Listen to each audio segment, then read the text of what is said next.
Hello, everybody. I'm Gwen Campbell Mendis. Welcome to Gwen's Bookish Ramblings. So, this is the last book of the Mage Wars trilogy, and this one takes place some will call it 20 years, 20 odd years after the end of the Mage Wars. This is a book that is partly about Skandrana Rashkai and Amber Drake, whose main last name I don't recall offhand. But it's mostly about their children. Tadrith, who we hear about in, actually, we hear about him in a follow-up book to the Mage Storms trilogy, which, if I'm not mistaken, hadn't been written yet, or hadn't been published yet, although was probably in the works at the time, which is the Owl trilogy, which takes place after the Mage Storms mess. And Tedrith has come to be known as Tedrith Wirsabane, which I will get to. And he is one of the twins that Skandranan and Janil had. And the other person, the human on the cover, is Silverblade, who is Amber Drake's daughter, Amber Drake and Winterheart, and they had a daughter who they had named Songwind, but she didn't feel like a Songwind, and in their culture, one of the things that you can do as you get older is choose a permanent adult name for people to call you by. And she stood up on her 12th birthday and informed everybody that she was not to be called Windsong anymore. She had chosen the name Silverblade because she wanted to join the Silver Griffins. Now, Silver Griffins is the police force of the city of White Griffin. Um, because let's be honest, it doesn't matter how idealistic you are, eventually people are going to start doing bad things to other people and stealing things and so on and so forth. Um, and she decided that that's what she wanted. And part of this book is about the trouble that Tadrith and Silverblade, Blade for short, have with their parents, because Tadrith grows up with his father being the Black Griffin, the Skandranan Rashkai, the war hero that they had to go year after year to the courts of the Highlay, during which Skandranan would have to parade around as one of the Black Kings, um, and that, and upon going into the Silvers, his father was forever very proud of him and so on and so forth, but it meant that he was suffering from the constant problem that the kids of famous actors have, that the kids of famous anybody has, which is oh, you're following in your parents' footsteps? Oh, aren't you just like your dad? Aren't you just like your mom? You're going to be a hero just like them. You're going to be a. And while he does, he made the choice to go into the Silvers, he gets very tired of not having his own name, of not being his own person, of always being seen as, oh, look, it's Skandranan's boy. He's not a person, he is that person who is intimately connected with that other person. His twin brother has a different problem because his twin brother takes after their mother and was going to become a healer. Well, a Trondi'Erin, which is a sort of healer specific to the animal peoples, like griffins, like the Hertazi, like the various non-human intelligent groups, but it meant that their father never really got him. And so his twin brother has the problem of dad. Their father is a very good father, and he tries hard and he's very supportive, but he has trouble getting his youngest son, and it has this overwhelming problem of being the proud daddy of a son who everybody's constantly pointing out, oh, aren't you just like your heroic father? It's very tiresome. Silverblade has a different problem. And her problem is that her mother is a healer and her father is a Kestra, which is basically the Kaledain answer to not having a psychotherapist. That the job of a Kestra is to help people talk out their problems, to provide massage therapy, to provide physical therapy, to provide sex therapy if needed. His job is to make people feel better. And both of them are empaths, and both of them are very peaceable and sensitive and good at looking underneath, what people say for what they really mean. And she's not like that. And part of that is very reactionary. Part of it is the fact that she doesn't like looking at underneath people. She wants to take people at face value. If someone says something to her, she wants to say, okay, you have said a thing. I am trusting that when you are saying that, you are saying the truth. I'm trusting that how you are acting is truthful. And she very, very determinedly refuses to look underneath, which actually in an earlier scene in the book is something that causes her difficulty with with Aubrey, who is one of the two people still running the Silver Griffins, because he tends to play dotty old uncle with everyone, and she always falls for it because she doesn't want to look underneath.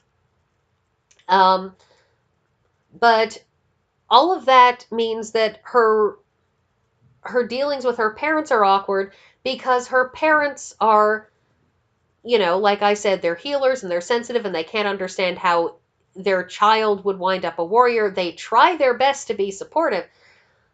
She also has the problem that her father has that awkward issue that people have with their hippie parents.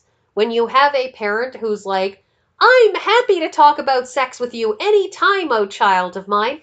I will talk to you about technique and how great it is, and I'll talk about sex, and you won't have any reason to be embarrassed that your father is insisting on talking about your sex life with you.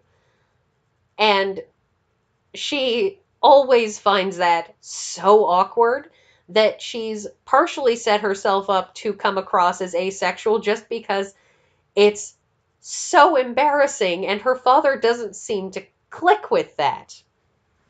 One of the conversations, actually, that Winterheart, her mother, has with Janelle about Amberdrake, about Blade's father, is precisely that he's sort of suffering from that but not my kid problem. That whole, if it had been anyone else talking to him, he would have said, yeah, children sometimes get really awkward about their parents talking about sex, but he just never seemed to click with him that maybe she didn't want to talk to her dad about her sex life.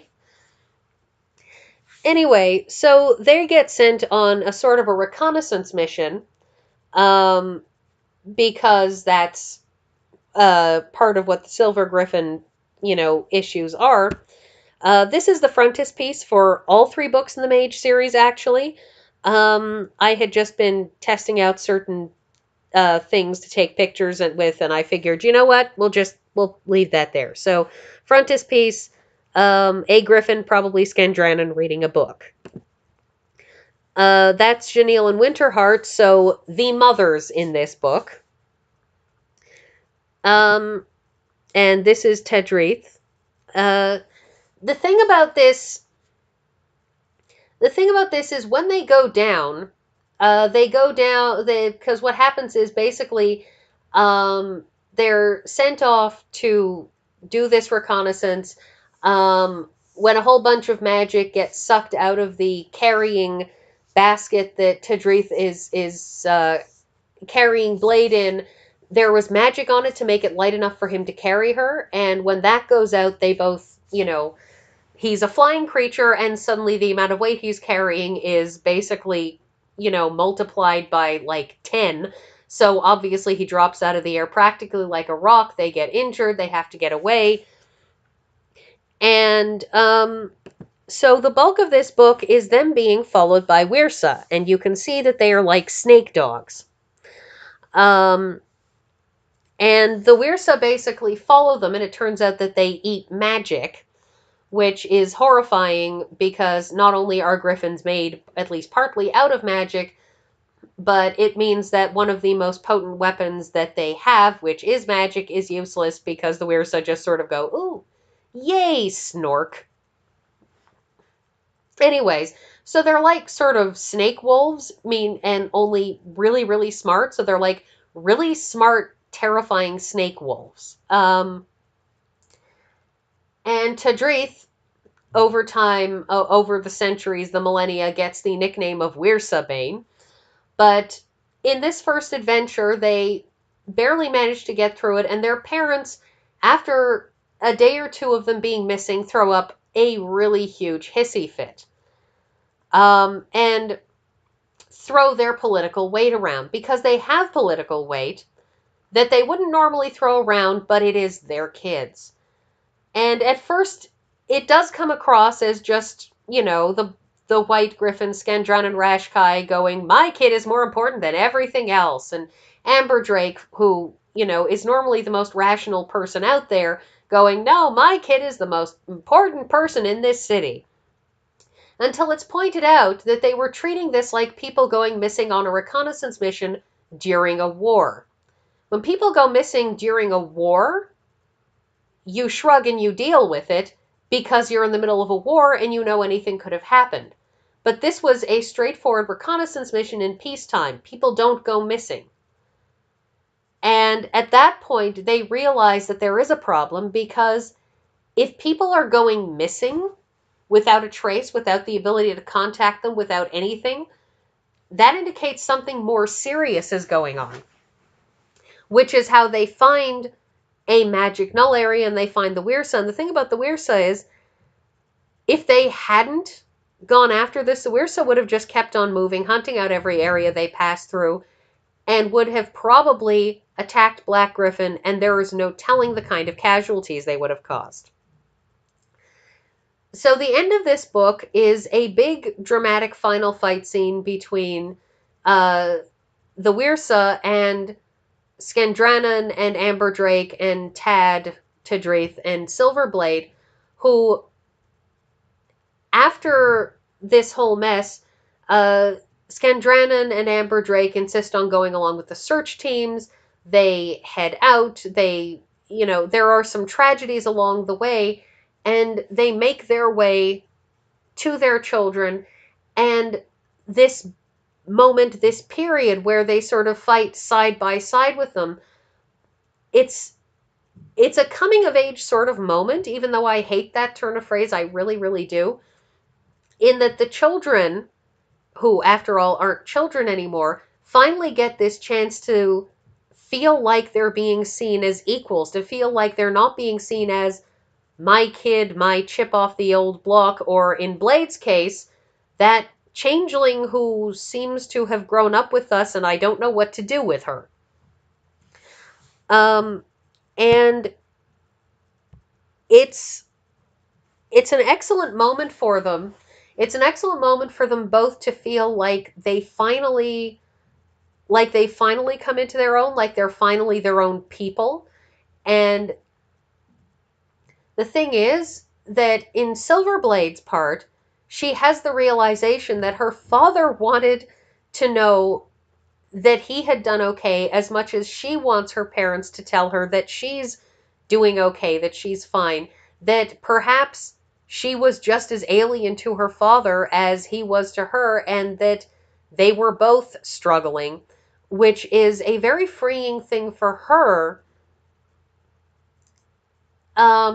because it helps her feel like he's not looking at her and thinking that she's a disappointment. It's that he doesn't know what to do or say. He wants to help her and he wants to be supportive. He's just not always sure how. So it's a wonderful climax, and they kill all of the snake wolves, and I think that's everything there. And so, as I run out of time, we'll get back to the Valdemar series eventually, but in the meantime, I will see you all next week.